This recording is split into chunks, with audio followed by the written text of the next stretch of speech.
Bonsoir messieurs, dames, nous revoilà sur le plateau de Qui dit vrai. Alors aujourd'hui, on va parler de la séparation des parents, plus précisément de l'impact que ça a sur la vie des enfants. Et pour ça, j'ai avec moi 3 invités que je vais laisser se présenter. Mademoiselle, Bonjour, je m'appelle Mige, j'ai 27 ans, je vis à Lausanne, je suis assistante infirmière en formation. Puis je suis aujourd'hui là pour parler de ce sujet avec vous. merci. Et mademoiselle Salut à tous, donc moi c'est Divine, j'ai 21 ans et voilà. Bonjour à tout le monde, je m'appelle Mossi Kombe Derrick. Je suis psychologue, psychothérapeute et je travaille en cabinet privé à Bienne. Merci. Donc voilà, comme vous voyez, on a la présence d'un spécialiste avec nous, un psychologue, pour répondre à nos questions. Donc je vais tout de suite commencer avec Mige. Voilà. Est-ce que tu peux nous raconter un peu, voilà, quel est l'impact que la séparation de tes parents elle a eu sur toi? Ou comment est-ce que tu as vécu la séparation de tes parents? Voilà. Alors, moi je suis née, mes parents n'étaient plus ensemble déjà. Donc je n'ai jamais vécu dans un foyer où mes deux parents biologiques vivaient ensemble comme un couple. Quand j'étais enfant, mon père, en fait, moi j'ai quitté très jeune le Congo, je suis venue ici à 3 ans et j'ai pas connu mon père étant jeune. Du coup, je me suis créé un monde et un univers en fait avec ce que je voyais, avec ce que je connaissais. Donc il n'y avait pas mon papa et ça m'a jamais posé plus de problèmes que ça. Par la suite, ma mère a refait sa vie avec mon beau-père. Et moi, j'avais peut-être quelque chose comme 5-6 ans. Du coup, en étant jeune, pour moi, c'était mon papa. C'était mon papa. Et puis, j'avais jamais imaginé qu'en fait, je pouvais avoir un autre père quelque part. Je pense que vers l'âge de 9 ans, mon père est rentré en contact avec ma mère pour me rencontrer. Il souhaitait me rencontrer. Et c'est là que ma mère m'a expliqué justement que j'avais un papa qui vivait au Congo. Sur le moment, j'étais là, non, moi, mon papa, il est ici. Donc, il a fallu matérialiser tout ça. Donc, du coup, on avait prévu un voyage. Je suis partie au Congo, je suis repartie au Congo à 9 ans. J'ai rencontré mon père et mes autres frères parce que mon père a eu d'autres enfants avant moi et après moi. Donc, du coup, ça a été tout de suite bien parce qu'en fait, j'ai eu un bon feeling avec mes frères et sœurs. Du coup, j'avais l'impression d'être toujours là, mais j'étais plus proche de mes frères que mon père. Donc, pour moi, c'était juste le monsieur qui vivait dans la maison. Et après, en grandissant, j'ai commencé à avoir ce côté de la société qui m'imposait le fait que j'avais un père biologique et j'avais un beau-père. Et c'est là que c'est devenu assez compliqué parce qu'en grandissant, j'ai commencé à me poser certaines questions. Est-ce que mon beau-père m'aimerait même autant, en fait, que ses propres enfants? Est-ce que le lien du sang est plus fort qu'un lien d'acceptation? Est-ce que j'ai ma place dans ce foyer? Pourquoi mes parents se sont séparés? Est-ce que c'était à cause de moi? Un tas de questions qui m'ont mis dans une certaine période de ma vie dans un mal-être, en fait. Je savais pas pourquoi j'étais là, parce que moi, la conception d'un foyer, voilà, c'était toujours les parents qui s'aiment et qui font des bébés. Du coup, je me suis dit, mais si mes parents, ils sont pas assez aimés pour que, à peine nés, ils décident de plus être ensemble, qu'est-ce que je fais ici? Du coup, j'avais un peu ce mal-être de me dire que j'avais pas été désirée. En fait, que j'étais comme un accident, voilà, le cheveu qui est tombé dans la soupe. Donc, j'ai vécu ça durant mon adolescence. Donc, on mélange hormones, on mélange toutes les choses qui changent. Donc, j'ai commencé à avoir des relations assez conflictuelles avec ma mère. J'ai commencé à m'en prendre à elle parce que pour moi, c'était sa faute. Et mon père était pas là. Donc, je pouvais pas m'en prendre directement à lui. Il était pas là, il vivait au Congo. Et mon père était très distant. Donc, c'est pas l'homme qui va appeler, qui va prendre des nouvelles, non. Il écrivait un message à Noël, aux anniversaires. Donc, il était pas très, très présent. Et quand j'ai essayé de chercher par rapport à mes frères de mon côté de mon papa, parce que voilà, j'ai commencé à poser des questions, je me suis demandé, mais est-ce qu'avec vous, il a un contact? Ils m'ont dit non. Lui, son éducation, son amour, il le montre par le fait que, il nous a payé les écoles, il nous a payé les vêtements, tout ça. Et moi, j'ai jamais eu cette facette de il m'a payé quelque chose, comme ça. Donc, je me sentais encore moins voulu, encore moins désirée. Je portais un nom de famille, mais je me disais, mais est-ce que je suis vraiment de cette famille-là? Ouais. Et franchement, c'était très difficile l'adolescence. C'était très, très difficile, peut-être jusqu'à l'âge de 17 ans, où je cherchais vraiment mon monde, où j'avais l'impression de pas avoir d'endroit. Et avec mon père, donc mon beau-père, que j'avais toujours affectionné, j'ai commencé à faire la guerre aussi avec lui. Tout ce qu'il faisait pour moi était problématique. Donc je pouvais pas me dire qu'il faisait quelque chose par amour. S'il le faisait, forcément, c'est qu'il y avait quelque chose derrière. Par exemple, un exemple tout bête, s'il achetait quelque chose à mes frères, donc ses enfants biologiques, et qu'il m'achetait aussi quelque chose, je me dis pourquoi t'as pas acheté la même chose pour moi? Alors qu'il m'a offert aussi quelque chose, mais j'étais toujours dans, voilà, la pique, parce que je me sentais différente. Mais du coup, ce moment où t'es rentré en conflit avec ton beau-père, c'est arrivé à partir de quand, en fait? Qu'est-ce qui a déclenché ça? Parce que tu disais qu'au début, tu le considérais comme ton père, donc que pour toi, il n'y avait pas de différence en soi. Je crois que c'est juste le fait de pas avoir les explications. J'étais jeune et j'avais pas les explications, j'avais pas tout le background, voilà, savoir où était ma place. Et je me disais que forcément, quelque part, il devait aimer plus ses enfants que moi. Pour moi, c'était un fait.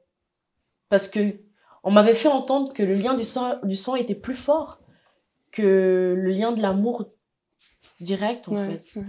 Et du coup, j'ai commencé à m'en prendre vraiment à lui et à ma mère, mais pour tout, hein. Le moindre détail ne m'échappait pas. S'il avait fait à manger et qu'il n'avait pas mis ma part à côté, c'est forcément parce qu'il m'aimait pas.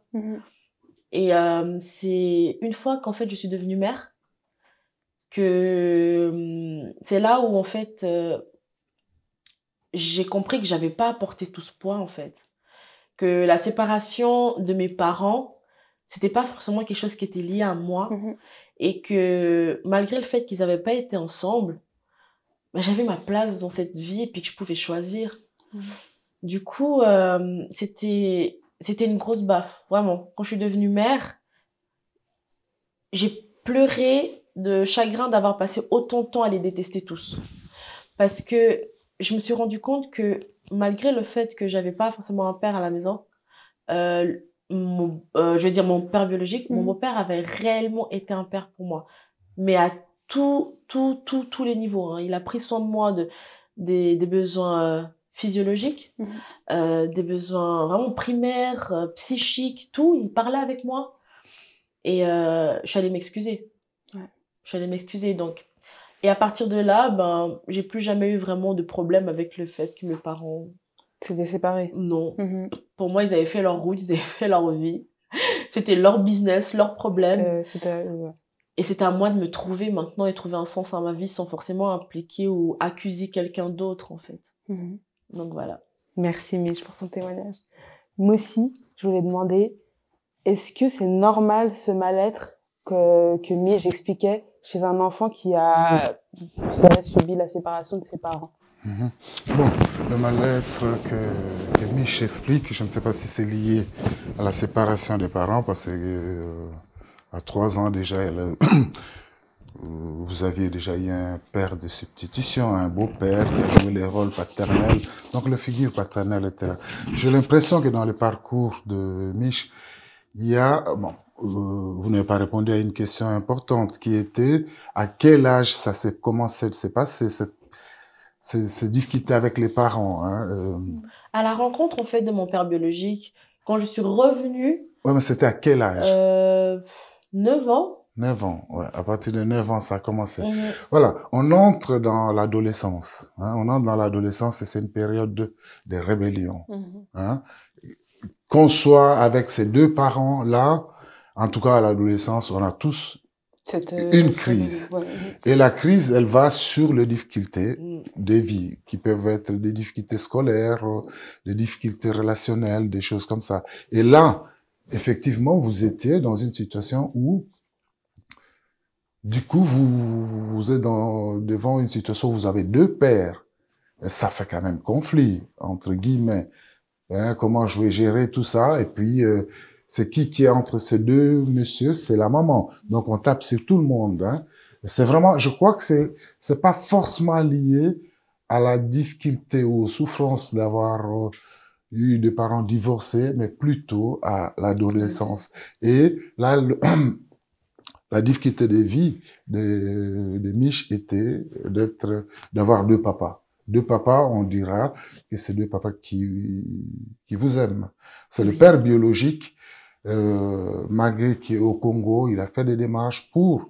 Ça veut dire que pendant des années, il pensait à sa fille.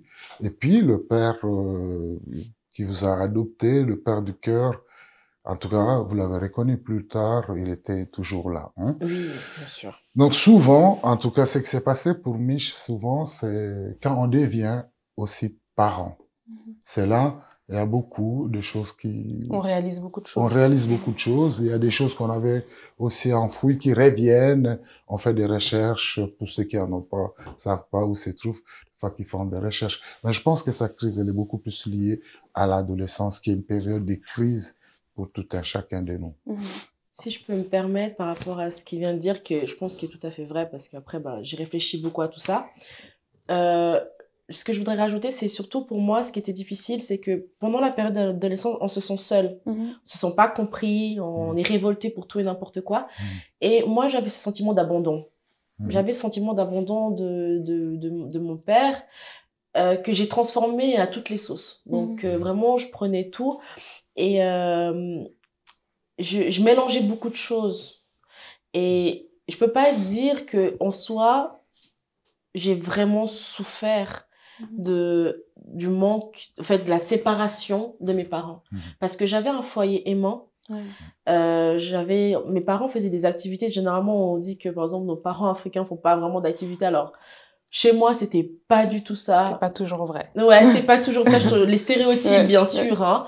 Mais justement, ma mère a toujours mis un point d'honneur à vraiment à faire en sorte que j'ai moi personnellement un foyer très très très très uni et très soudé. Elle m'a toujours dit, par exemple, les histoires de nous les grands ou nous les parents, ça ne vous regarde pas les enfants, parce que moi j'ai que des demi-frères et sœurs. Mes parents, ils ont eu que moi dans leur conception.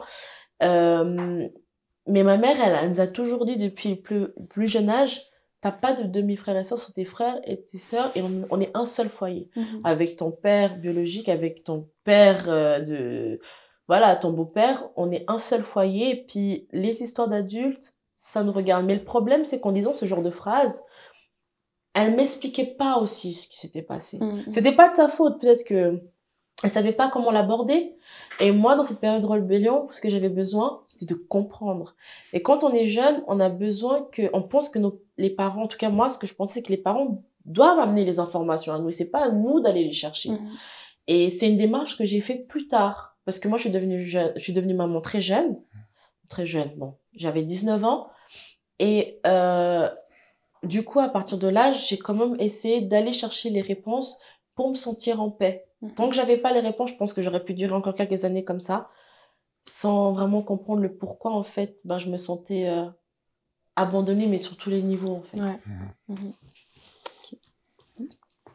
Je trouve très bien ce que vous venez de dire. Hein.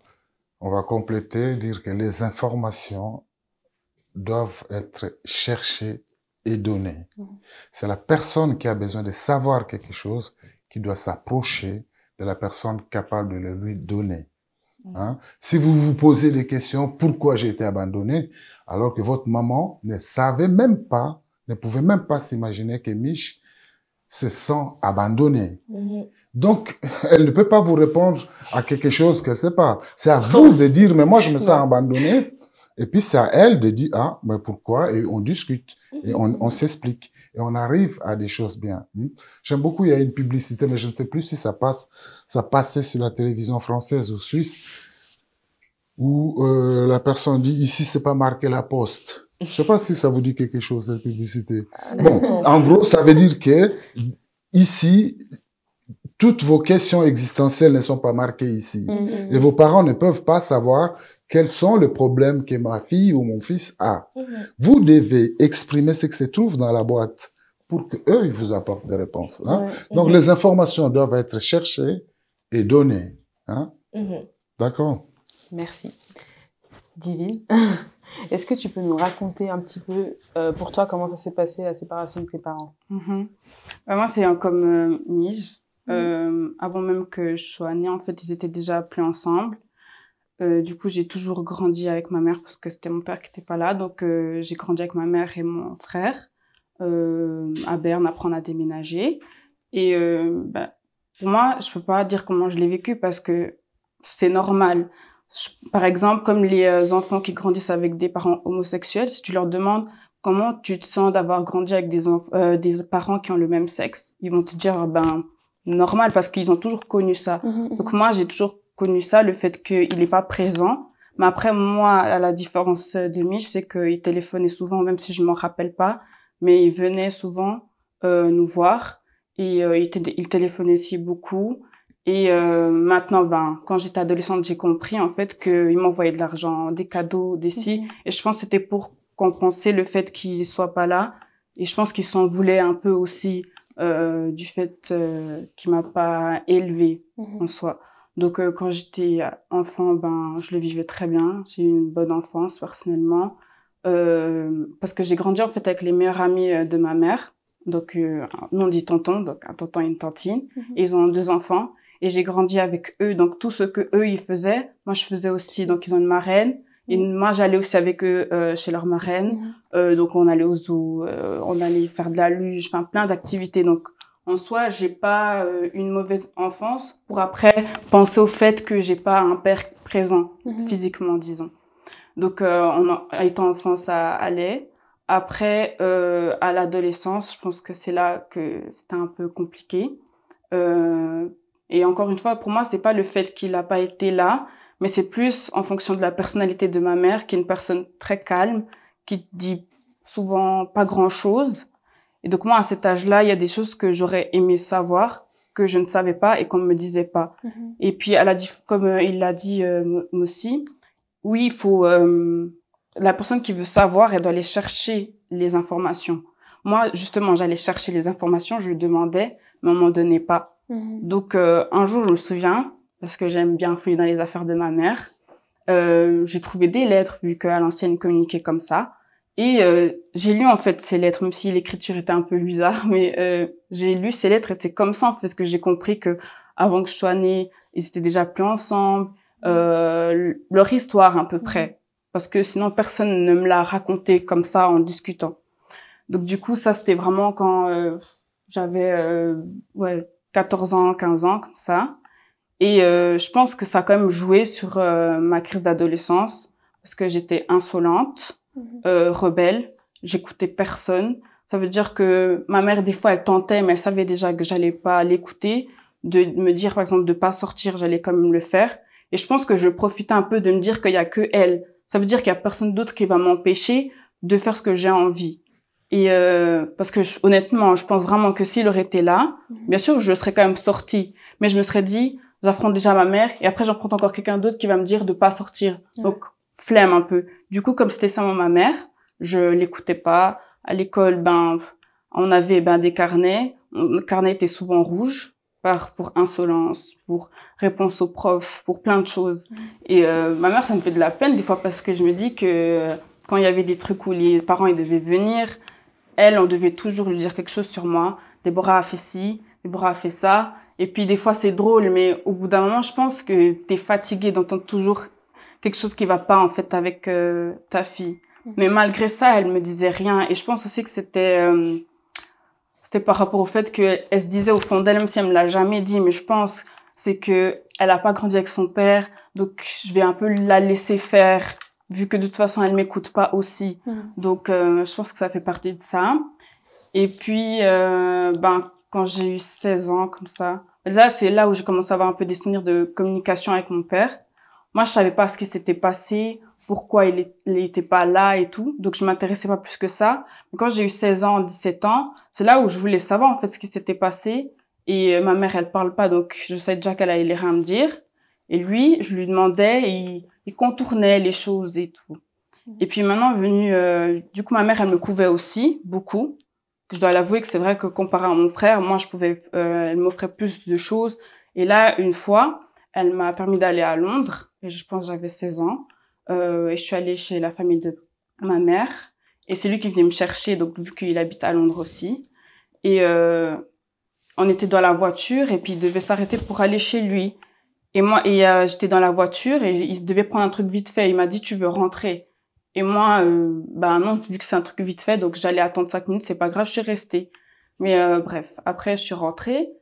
Et justement, quand je suis rentrée, parce que je suis allée 2 fois, la deuxième fois que je suis allée, j'entends mon frère et ma mère qui parlent. Et puis ils disent, oui, il a une femme et des enfants.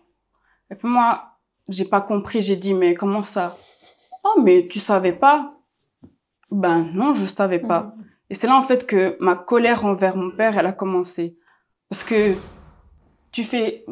en fait pour moi il faisait des semblants. Ça veut dire que on parle, on est là, je suis là devant chez toi, et tu m'informes pas des choses qui ont fait partie du fait que aujourd'hui j'ai pas grandi avec toi et t'es pas avec ma mère.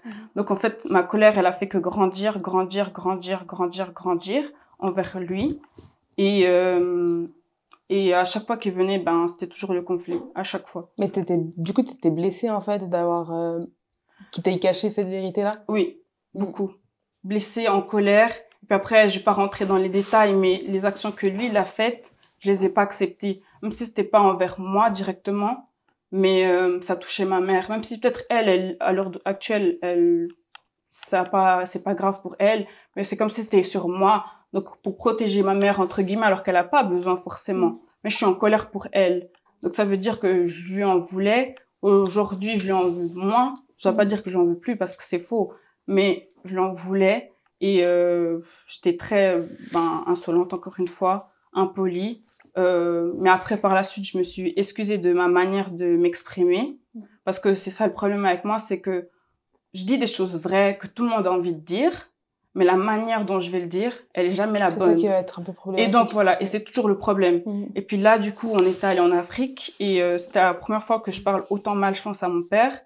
Et mon frère, pour la première fois, parce que lui prenait toujours sa défense, il m'a dit que ce que je disais, c'était la vérité, mais c'est juste la manière de le dire. Faut mettre les formes, faut pas agresser directement. Et moi, je vais te parler gentiment et tout et tout. Et après, quand je vois que tu veux pas reconnaître tes torts, comme lui, il faisait souvent, ben, ça monte facilement. Et donc là, pour la première fois, je me suis sentie, en fait, comprise du fait que c'est pas moi qui ai commis ces erreurs-là. Donc c'est pas à moi qu'il faut toujours mettre la pierre. Oui, divine ci, divine ça, tu parles mal, tu fais ci. Parce qu'en vrai de vrai, moi, c'est pour ça que je me suis toujours dit, mais pourquoi on m'en veut à moi, alors que c'est lui le fautif? Et donc, c'est plutôt ça que j'ai mal vécu, pas leur séparation, parce que, en vrai de vrai, enfin, c'est leurs histoires. Mais c'est les cachotteries qu'il y avait et le fait on veuille pas m'expliquer ce qui s'est passé. Et après, on m'a dit une fois, il y a pas longtemps, que ça, c'est des problèmes d'adultes qui ne concernent pas les enfants. Et puis, je me suis mis à la place de ma mère, je me suis dit, mais si moi, ça m'arrive ça, c'est clair que je vais pas en parler à mes enfants. Pourquoi je vais leur dire pourquoi je suis plus avec leur père, etc. Donc, dans ce sens-là, je comprends le fait qu'elle m'ait pas expliqué ce qui s'est passé, mais elle aurait pu juste me dire, voilà, qu'ils sont plus ensemble et que, voilà, il habite ailleurs et il a d'autres enfants.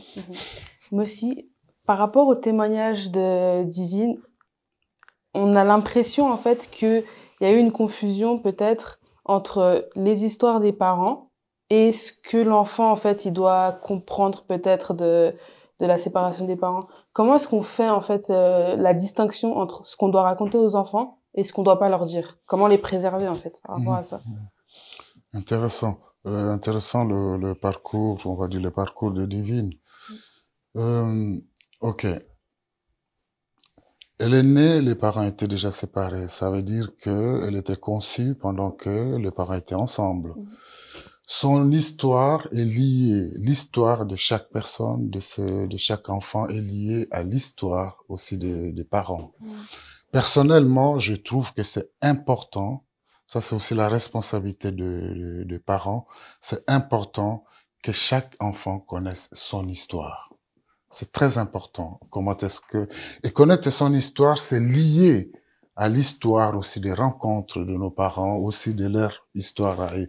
On tombe pas du ciel comme ça. Donc, je trouve que c'était important que Divine connaisse son histoire. C'est pas par des bouts de messages, de lettres qu'on fait son histoire. Aujourd'hui, ses parents sont encore vivants et je pense que c'est de votre devoir de poser la question aux parents et de leur devoir de vous donner votre histoire. Comme ça, vous pouvez aller de l'avant avec. Ça c'est un peu pour faire en gros.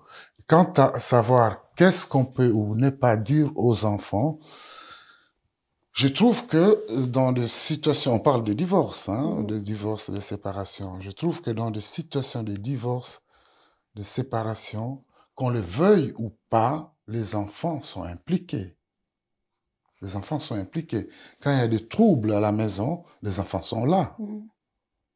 Donc, on ne peut pas dire que c'est des histoires des parents, les enfants ne doivent pas être au courant. Les enfants doivent être à la limite du possible, doivent savoir ce qui se passe réellement ou ce qui se cache devant de difficultés des couples parentaux.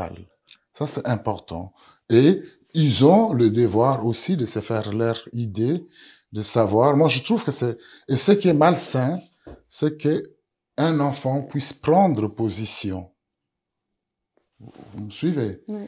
De prendre position, c'est-à-dire pour la maman ou pour le papa, contre la maman ou contre le papa.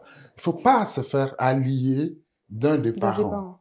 Mais au moins savoir qu'est-ce qui se passe. Parce que c'est tout à fait normal que deux personnes qui se rencontrent, qui se marient, qui ont une histoire, et qu'à un certain moment, ils ne s'entendent plus, ils puissent se séparer. C'est normal, c'est courant. Mais ce qui est malsain, c'est que les enfants soient pris dans les difficultés comme alliés, former des alliances avec tel ou tel parent, n'est-ce pas? C'est vraiment prendre une position neutre. Ma relation avec le père est différente de ma relation avec la maman, d'accord? Ça, c'est la position, je pense que qu'est-ce qu'on doit dire, qu'est-ce qu'on ne doit pas dire. Je pense que tout doit être clair. Mais on ne mêle pas les enfants ou les enfants ne doivent pas se mêler des problèmes de parents. C'est le problème. Mais ça n'empêche pas que les enfants doivent connaître ce qui se passe autour d'eux. Ça, c'est une chose. Et il y a une autre chose que j'aimerais dire, c'est souvent, quand Divine dit que ma maman ne parle pas beaucoup, cela ne veut pas dire qu'elle ne souffre pas. C'est sûr que la maman souffre autant que les enfants souffrent de la situation. Et je pense que le papa qui n'est pas là, qui est sorti de la maison, souffre aussi. Alors, une famille, un foyer, comme disait Mich, un foyer où il y a des difficultés parentales, c'est un foyer où tout le monde souffre. C'est pas parce que le papa, il est de temps en temps au bistrot et revenir à minuit qu'il souffre pas. Il souffre. La maman aussi, qui ne voit pas souvent son mari, souffre. Et les enfants qui ne voient pas leur papa ou leur maman souffrent. Donc, c'est un foyer en souffrance. Ça, c'est important de le faire remarquer. Merci. Déborah, est-ce que tu as senti l'absence de ton père pendant que tu étais enfant? Parce que tu disais que voilà, vous faisiez beaucoup d'activités. Mais est-ce que tu as eu un moment où tu as vraiment senti que voilà, là, il me manquait mon père? Non. Ouais. Et vraiment, je dis la vérité, jamais. Que je sentais qu'il n'était pas là ou que j'avais besoin de lui. Non, parce que en fait, j'ai toujours été entourée. Je pense que c'est ça qui fait que je dise ça. J'ai toujours été entourée. Je me suis jamais sentie seule ou il y avait personne autour de moi. J'ai jamais eu ce sentiment-là. Donc, j'avais pas besoin de me dire oh, j'aurais aimé qu'il soit là. Après, c'est vrai que, et c'est maintenant actuellement, j'ai 21 ans, qu'il y a des trucs que je vois chez mes copines et je me dis, moi, si j'avais un père, peut-être j'aurais eu l'occasion aussi d'avoir ces choses-là. Par exemple, là, je suis en train d'apprendre à conduire. Et puis quand mes copines, elles me disent, oui, moi, je conduis avec mon père, moi, je conduis avec un tel. Moi, ma mère, elle a pas le permis, elle a pas de voiture. Et c'est vrai que s'il aurait été là, parce que lui, il a le permis et la voiture, s'il aurait été là, j'aurais pu apprendre avec lui. Dans ce sens-là, oui. Mais sa présence à lui, non. En soi, il m'a jamais manqué, en vrai de vrai. Ok. Donc, non. Donc, Mige, comme Divine, elle l'a dit tout à l'heure, elle n'a pas vraiment ressenti le manque de son père parce qu'il y a des personnes qui l'ont comblé. Mais du coup, toi, est-ce que tu l'as ressenti ou c'est pareil que elle, voilà, ça a été comblé par la présence d'autres personnes? Alors non. Si on a vraiment parlé de présence de mon père, non. J'étais un enfant très épanoui. Je veux dire, voilà, comme Divine, j'ai la chance et l'opportunité de faire énormément d'activités. J'ai eu des anniversaires merveilleux, des Noëls fantastiques, mais vraiment féeriques, hein, tout le comble. Donc, j'ai jamais eu ce sentiment de manque. Après, voilà, moi, comparé à Divine, moi, j'ai un beau-père qui est mon père. Donc, toutes ces choses d'apprendre à conduire, ouais, tous ces trucs, entre guillemets, par exemple, quand j'ai déménagé, c'est mon père qui est venu m'aider, il m'aide à monter mes meubles. Donc, il y avait quelqu'un, en fait. Il y avait quelqu'un. Je peux pas dire que le manque d'un père, je l'ai ressenti. Par contre, dans ma période d'adolescence, c'est vrai que j'ai vécu ce moment très égoïste où j'ai quelque chose, mais je veux plus ou autre. Et c'est vrai que du coup, en sachant que mon père biologique était là, malgré que mon père adoptif faisait tout le nécessaire, j'avais envie que ça soit lui qui le fasse. Alors que j'avais tout, hein, je manquais de rien. Mais vraiment de manière très égoïste et en guillemets méchante, j'étais là en train de me dire, mais pourquoi lui là-bas, il ne le fait pas? Alors que, voilà. Donc tu reconnais que, en fait, c'était plus, voilà, je sais pas si on peut appeler ça des caprices, mais C'était des pas, caprices. En fait, c'était pas un besoin que tu avais du coup, parce que ton beau-père était présent. Oui, c'était clairement des caprices. Mais après, c'est vraiment encore le côté où on te dit, c'est ton papa qui doit faire ça. Voilà, la société dit, ah mais non, mais ton père il devrait faire ça, mais ton père il devrait faire ça, mais ton père il fait pas quoi, alors que j'avais un papa. Et c'est en étant plus grande que j'ai su affirmer, parce que déjà au début, alors moi j'appelais, au début j'appelais mon beau-père papa, jusqu'à peut-être 10 ans, non, 11, 12 ans. À partir de là, je l'ai appelé papa tututut, pour garder sa rue privée. Donc je mettais son prénom après papa. Et c'est que après l'adolescence, vers 18 ans, que j'ai recommencé à l'appeler papa parce que pour moi, il n'y avait pas de sens en fait de l'appeler papa. Mais voilà, j'étais dans cette période où la société, mes amis à l'école, ils disaient, ah oui, mais ton père, oui, mon père. Mais non, c'est ton beau-père, puis ton père. En fait, c'est plus les autres. Voilà, qui les autres qui me faisaient remarquer. en fait, me dire, mais ça devrait pas être lui qui doit faire tout ça pour moi. Ça devrait être mon papa. Mais pourquoi tu l'appelles papa? Et c'est les autres, en fait, qui ont amené ce côté de vraiment très... c'est le sang qui règne. Voilà, c'est ça. C'est d'où tu viens, ton sang qui est prioritaire, alors que non. Du coup, qu'est-ce que vous pouvez nous dire par rapport à ça? Même l'aspect déjà d'appeler une autre personne papa, des fois ça tombe sous le sens en fait pour certaines personnes. Est-ce que ça aide aussi ou c'est juste un détail? Bon, là, on a deux situations. Hein, de Mich qui avec le papa. Hein. Après, elle a connu, elle a su quand même qu'il y avait un papa bio quelque part. Et Divine, où il y a quand même une différence, où il y a un vide total, même si dans son parcours, elle ne reconnaît pas qu'il y a un vide, mais on sent quand même qu'il y a un vide. On dira plutôt qu'il y a un rejet. En tout cas, elle rejette ce côté, la reconnaissance de quelque chose qu'un vide, qu'un manque quelque part. Hein. Mais on a l'école, hein, quand on va à l'école, un jour les deux parents viennent, la réunion des parents, les deux parents viennent, et dans des cas de séparation, divorce, on va toujours un de deux venir, et ça pose toujours des questions, à quelque part, qu'on le reconnaisse ou pas, il y a une souffrance quelque part. Hein. C'est mieux, c'est très important de reconnaître que j'ai souffert ou je souffre de ces vides-là. Si on reconnaît, et on peut le combler, là je parle à Divine, n'est-ce pas? C'est important de reconnaître que dans mon parcours, il y a un vide. Et puis, voilà, c'est vide, j'ai besoin d'avoir, de de contact avec ces vides, et puis pas comme une petite fille, mais aujourd'hui comme une jeune fille de 21 ans, n'est-ce pas? Et par rapport à Niche, je crois que, en tout cas, vous avez bien expliqué ça. Vous avez bien dit que ben, moi, je n'avais pas manqué, parce qu'il y avait un père là, que je ne savais même pas faire la différence si c'était père adoptif ou père biologique, mais il y avait un père.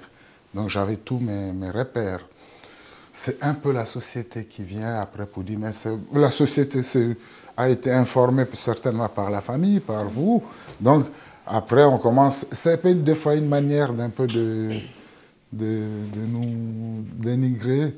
Et ça fait partie un peu de difficultés qu'on a dans la société où les gens essaient un peu de dire, mais c'est pas ton père. C'est une manière de piquer, des choses comme ça, où nous devons faire face, n'est-ce pas? Mais est-ce qu'on perd un peu confiance en soi face à ce genre de réaction des autres? Oui. On perd souvent confiance en soi. Et c'est des éléments, on va dire c'est des éléments négatifs.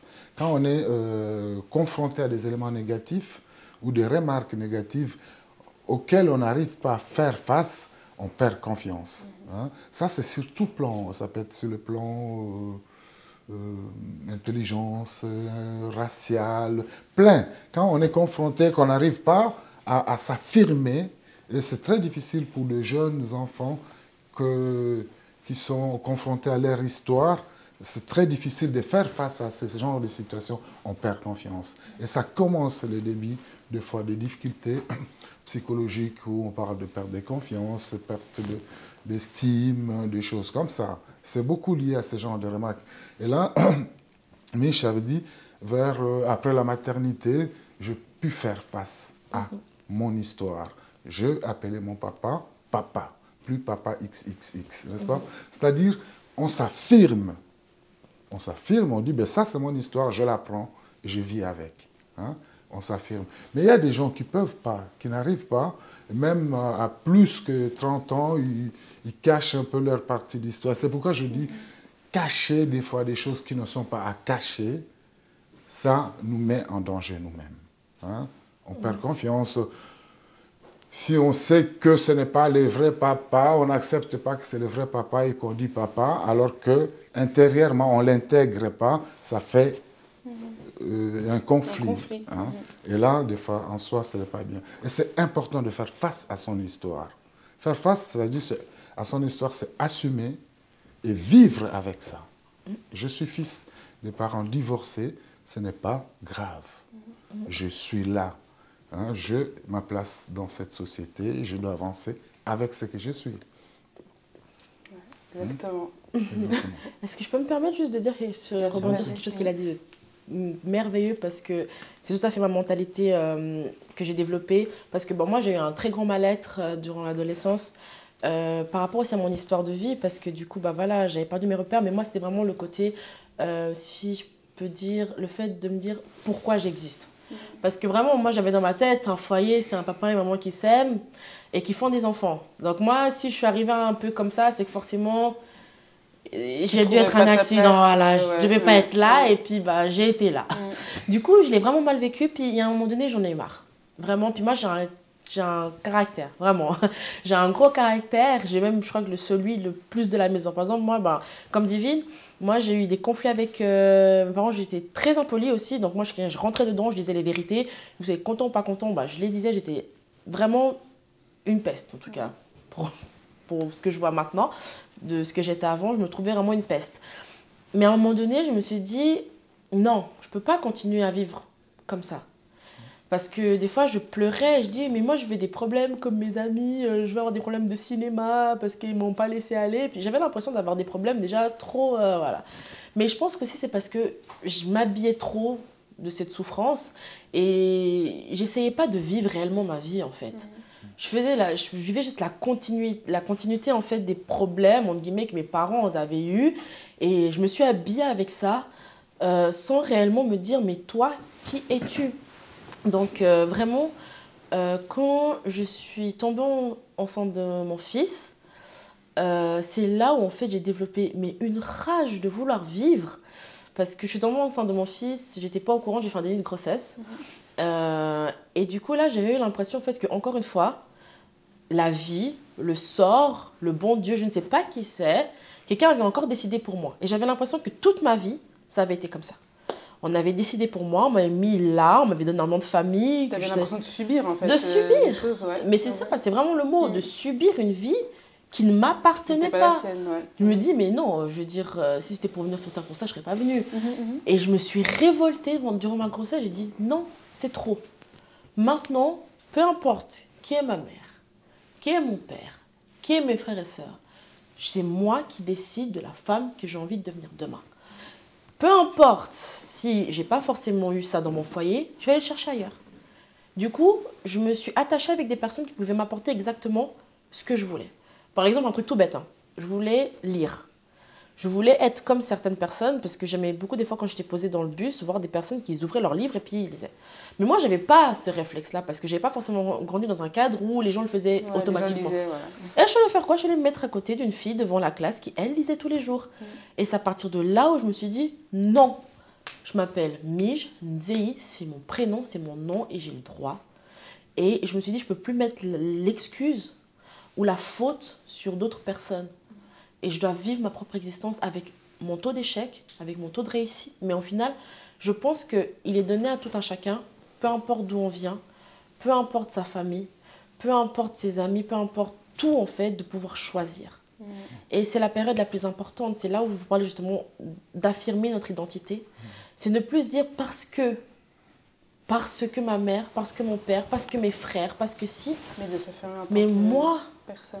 après, c'est tout un processus. Hein. Je veux dire, je n'ai pas commencé à... La femme que je suis aujourd'hui, je l'aime énormément.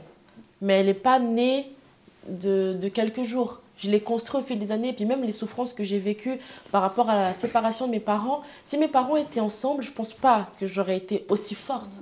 Ça construit ta personnalité, en C'est fait, clair. en quelque sorte. Ouais. Je pense clairement pas à l'heure actuelle, si mes parents étaient restés encore ensemble, que j'aurais pu développer cette force-là. C'est le fait qu'à un moment donné, j'ai regardé ma vie et je me suis dit, eux, ils ont fait ça et moi, je peux faire différemment. Donc franchement, ce que vous avez dit, c'est extraordinaire parce que c'est vraiment ce qui a été pour moi vraiment le tournant de ma vie. Et c'est là où maintenant, j'ai pas grand-chose, mais Vous êtes mariée? Non. Mais je jouis quand même d'un bonheur. Je n'ai pas encore fini mes questions. Je voulais finir ma phrase, mais c'est tout bon. Et vous vivez sous le même toit avec votre homme? Non. Ok. Qu'est-ce que vous pensez dans 20 ans? Qu'est-ce que vous pensez que votre fils ou votre fille va penser de vous et de son père? Alors de moi, il va être fier. Je peux le dire, franchement. Non, mais je veux dire, est-ce que vous risquez pas, vous n'êtes pas en train de reproduire le foyer que vous reprochez à vos parents? Non. Ok, je vous laisse la question. Non, j'ai pas peur de ça, si je peux me permettre, dans le sens où, quand je suis tombée enceinte, oui, j'ai eu l'impression de reproduire en fait les mêmes choses que ma mère a vécu, parce que moi et le père de mon enfant, on s'est séparés avant sa naissance. Et c'est ce qui m'a affectée, parce que toute ma vie, je me suis battue contre cette image-là. Et je me suis dit, à un moment donné, peut-être que c'est un peu un revers pour tout ce que j'ai fait à ma mère, en fait. De maintenant de le vivre sur le terrain, de me rendre compte que c'est pas aussi simple que je pensais quand j'étais plus jeune. Et par rapport à mon fils, non, je ne reproduis pas le même foyer parce que, premièrement, je lui dis les choses. En fait, pour moi, à chaque fois, on essaie de faire un peu mieux. Vous ne devez pas faire, vous devez pas vous justifier. C'est une question qui demande réflexion. Alors, je veux dire simplement pour nous tous, nous reproduisons les schémas, mais des fois inconscients, des choses que nous avons vécues dans nos familles. Alors, on ne sait pas pourquoi, même si on n'est pas d'accord avec ce que nos parents ont fait, tac, on se retrouve à l'âge d'être parents et on se rend compte qu'on est en train de faire la même chose. Même si on en est conscience, on dit, mais je vais corriger. Des fois, on n'arrive pas à corriger. Mais vous parlez à la place de votre fils, qui pourra nous dire dans 20 ans comment il a vécu le fait. C'est un ou une? C'est un garçon. Voilà, donc ça, on lui laissera la possibilité de s'exprimer en temps voulu, l'absence ou la présence d'un parent unique comment ça s'est vécu. Mais en tout cas, faisons attention, ce que nous reprochons aujourd'hui à nos parents, nos enfants risquent de nous reprocher.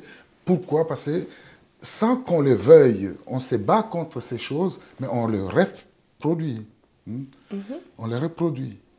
Moi, je reproduis beaucoup de choses de mon père que des fois je me dis, mais c'est quoi ça? Je le fais. Je suis humain comme nous tous ici. Hein? Justement, par rapport à ce que vous dites, moi je suis d'accord, parce qu'on devient ce qu'on devient parce qu'on entend et ce qu'on voit. C'est clair que je n'ai pas choisi de reproduire certaines choses, mais je les ai fait, mais après, j'ai appris. Et même des fois, quand je discute avec ma mère, elle me dit, je pense que je suis l'enfant qui ressemble plus à ma mère, même par rapport à son parcours. Mais j'ai développé, en fait, par rapport à ma propre existence, aussi les capacités de faire certaines choses différemment. Après, ce n'est pas des choses qui tombent naturellement. Parce qu'on doit se confronter, en fait, avec une nature interne, en fait, qui est très puissante. Et on a envie de refaire les mêmes choses. Des fois, même de la manière dont je parle avec mon enfant, j'entends ma mère. Et des fois, c'est à moi de me bousculer. Après, voilà, mon fils parlera en temps et en heure. Mais moi, je ne pense pas que j'aurais pu avoir une meilleure mère que ce que j'ai eu. Même si je me suis confrontée avec elle, c'était l'adolescence. Parce que maintenant, moi et ma mère, on est les meilleurs amis du monde. Et quand j'étais confrontée au fait de moi-même devenir mère, comme je vous ai dit au début de l'émission, je suis allée m'excuser. Parce que c'est là que j'ai compris que le combat qu'elle avait mené pour que je sois la femme que je suis aujourd'hui et que je m'aime autant que je m'aime, c'est pas donné à tout le monde. Et c'est ce que moi, je transmets à mon fils actuellement. Donc si mon fils est même le 10% de ce que je suis maintenant ou de ce que ma mère m'a transmis, pour moi, ça me va. C'est un garçon. Hein. Oui, c'est un garçon.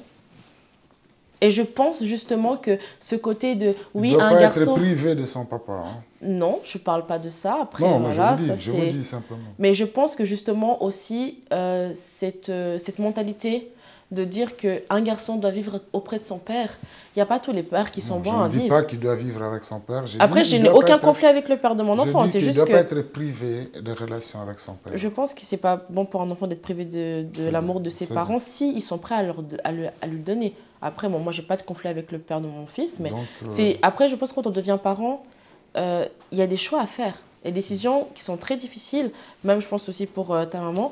Et on prend des décisions des fois qui sont très très difficiles, mais pour le bien de nos enfants. Et il n'y a pas de blanc ou de noir. Vous pensez que les mamans prennent des décisions pour le bien de leurs enfants, mais des fois on prend des décisions pour notre bien. Mais est-ce que du coup c'est important justement de regarder d'abord son bien-être à soi-même? Oui. Parce que justement, si on est soi-même pas bien, les enfants le verront et ça va les impacter de toute façon. Donc, s'il fallait choisir, qu'est-ce qu'on priorise? Le bien-être des enfants d'abord ou son bien-être personnel? Non, je parlais plutôt de l'intérêt. Hein? Mais je pense que le bien-être de la maman est important. Par contre, l'intérêt de l'enfant, c'est être en bon contact avec ou être en relation avec ses deux parents. Mais le bien-être de la maman est important parce que si la maman elle est bien, ça va impacter sur les enfants. Hein? Ça, c'est important. Hein? Mais pas de dire... enfin, ça, c'est un autre débat. Hein? Mais je crois que vous comprenez de quoi je veux parler. Ou bien? Oui. Bon, donc voilà. Encore une fois, on laisse nos problèmes d'adultes de côté et on regarde qu'est-ce qu'il faut pour cet enfant. Qu'est-ce qui est mieux pour les enfants. Voilà. En fait. Hein. Mais chacun son bien-être, ça c'est important. D'accord. Donc je pense qu'on va conclure sur cette note que l'intérêt des enfants, c'est ce qu'il faut prioriser dans les séparations. Et quand on est soi-même enfant aussi, il faut s'occuper de soi-même en fait. Il faut aller chercher les informations où on peut les trouver, mais c'est important donc de connaître son histoire, mais aussi de créer sa propre histoire, créer sa vie et voilà, se concentrer sur ses projets, sur ses rêves et pas juste utiliser comme excuse la séparation des parents. Tu peux me donner une minute? Je voulais juste dire, c'est important parce que c'est un public jeune, je pense que vous serez suivis aussi par les jeunes et aussi un peu par des parents. Je voulais vous recommander mais je ne sais pas si c'est vrai, il y a un groupe qui s'appelle Sniper. Ça vous dit quelque chose? Un groupe français. Alors, si vous allez sur Google, vous verrez, c'est un groupe qui a fait une chanson sans père, mais c'est sans repère. Ils ont mis le R, le ré entre parenthèses. Ça donne, on peut lire sans repère ou on peut lire sans père. Écoutez cette chanson, je vous recommande ça. Vous allez sur Google, vous tapez, le groupe c'est Sniper. D'accord. Il parle, mais c'est très important. C'est un enfant qui réclame l'absence de son père. Et l'absence d'un père, c'est aussi l'absence des repères.